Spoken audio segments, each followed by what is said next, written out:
कि बहुत बड़ अपडेट मु नहीं आसी जो अपडेट आपण मान सहित शेयर करी देखु आपण मैंने जदि केवाईसी जदि करना ताले जल्दी जल्दी कर दिंतु आउ जो मैंने केवाईसी करिसेंती से माने केमिति आज तांकर निज मोबाइल रे चेक करेंगे जे केवाईसी हेछि कि नाही जदि केवाईसी जदि भी करना ताहले आपण मैंने जल्दी जल्दी करनियंतु कहीं ना ये जनवरी मास शेष तारीख सुधा आपण मैंने आउ केवाईसी करिवार सुजोग पाइबे नाही। ठीक अच्छे तो वर्तमान मध्य न्यूज रे आपण माने देखि पारुथिबे बहुत बड़ अपडेट एवं आपण माने एई वीडियो रे मु आपण माननकु जणैबी जे केवाईसी निज मोबाइल रे देखिबे केमिति जे आपणकर केवाईसी कंप्लीट हेछि कि नाही पूरा स्टेप बाय स्टेप प्रोसेस मु देखेबी से अनुसार आपण माने करिवे एवं केवाईसी जदि आपण जदि करूनाहंती ताहले आपणकर रेशन कार्ड मिलिबनी बा जो मेंबर करिवे नाही तांकर मध्य ना काटि जबो। ठीक अछि तेणु ये बहुत बड़ अपडेट रही तेणु आपण माननकु ये वीडियो कंप्लीट देखिया पाई पड़िबो तेणु आपण माने केवाईसी कंप्लीट करिसंती कि नाही एते आपण जनसेवा केंद्र बा कंप्यूटर दुकान को जिबा अपेक्षा निज मोबाइल रे मध्ये चेक करि परिबे तेणु ये अपडेट टी आपण माने निश्चित भाव रे जानिबा दरकार। तो आसंतु वीडियो को आमे स्टार्ट करिवा। प्रथमे आपण करिवे कोन प्रथमे आपण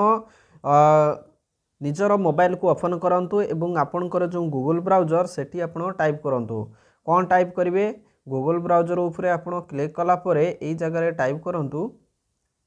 देखंतु एई जगह रे टाइप करंतु फूड ओडिशा देखंतु तळक ऑप्शन आसी आउची फूड ओडिशा आपण टाइप करंतु टाइप कर साला परे तळक आसी आउची देखंतु तळक आसी आउची रेशन कार्ड सर्विस ओडिशा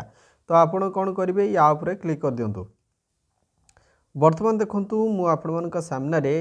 या उपरे क्लिक करदेले क्लिक करदेला पर देखंतु नेक्स्ट पेज टी ओपन हो जिवो ये जो परवर्ती पेज टी ओपन हो जाउची पेज टी ओपन हो गला पर आपण माने देखि पारथुबे ए भले पेज टी आसी आउची आपण को कोन करिवार अछि ए जो होम रो बटन अछि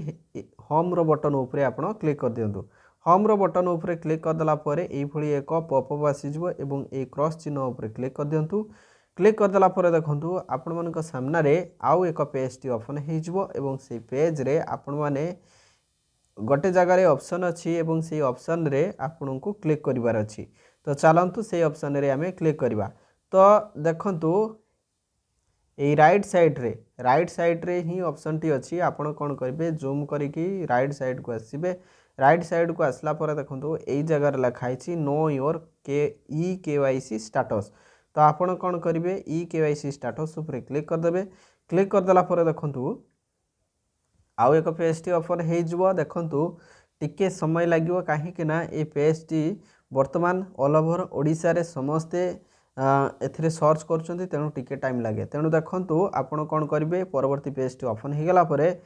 केवाईसी स्टेटस लेखा थिबो तळको लेखा थिबो आधार नंबर बा रेशन कार्ड नंबर तापरे स्कीम टाइप लेखा थिबो तो आपण कोन करिवे एठी आपण आधार कार्ड नंबर देई परिबे बा जदी आधार कार्ड नंबर जदी पाउनांती ताले रेशन कार्ड नंबर मध्ये एठी एंट्री कर देबे तापरे एठी नेक्स्ट कोन रहिछि ए जो सिलेक्ट स्कीम टाइप एथिरे आपण क्लिक कर देबे क्लिक कर देला पर देखंतु NFSA ये होछि जातीय खाद्य सुरक्षा आईन तापरे SFSS जोटा कि राज्य खाद्य सुरक्षा आईन तो आपण जोथरे भी अछंती सपोज आपण नेशनल तो देखंतु आपण यारी ऊपर क्लिक करंतु यारी ऊपर क्लिक करिकी एठी बटन ऊपर क्लिक कर दियंतु तो NFS ऊपर क्लिक कर देबे तापर आपण कोन करिवे गेट OTP तो गेट OTP रे क्लिक कले आपणकर रेशन कार्ड रे जो रजिस्टर मोबाइल नंबर जो मोबाइल नंबर टी रजिस्टर अछि सेही मोबाइल नंबर को गोटे OTP जीवो। ठीक अछि OTP जीवो एवं सेही नंबर टी जो परवर्ती पेज टी ओपन हेबो से बॉक्स भितरे से OTP नंबर टी देई कि सबमिट कर देबे एवं जहा फल रे आपणकर केवाईसी स्टेटस पूरा शो करिवो जदि आपणकर केवाईसी जदि हेई जाईची ताहाले सेठी टिक चिन्ह बा सक्सेसफुल देखेबो। ठीक अछि जदि आपणकर केवाईसी जदि हेई जाईची ताले आउ किछि प्रॉब्लम नाही आपणको आउ केवाईसी बा केवाईसी आउ करिया पई पड़िबो नाही जदि आपणकर स्टेटस रे जदि केवाईसी जदि हेई नाही नॉट कंप्लीट देखौची ताहाले आपणको तुरंत केवाईसी करि नबाकू पड़िबो जदि केवाईसी करूनांती ताहले आपणकर ए जनवरी मास शेष सुधा आपण केवाईसी आउ करि परिबे नाही जहा फल रे आपणकर आधार कार्ड बंद हो जाय पारे बा आपणको चाउल आउ मिली न पारे। ठीक अच्छे। तेणु ये थिला अपडेट न्यूज रे मध्य आपण माने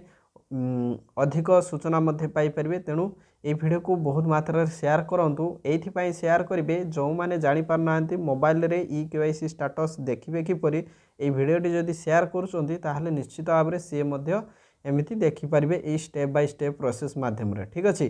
तेणु आज वीडियो को आम ये रखुचु। यही वीडियो पाइबापी आम चैनल को सब्सक्राइब करूँ, वीडियो को लाइक करूँ और निश्चित भाव में शेयर गोटे गोटे करूँ। Thank you so much. Thanks for watching this video. Thank you.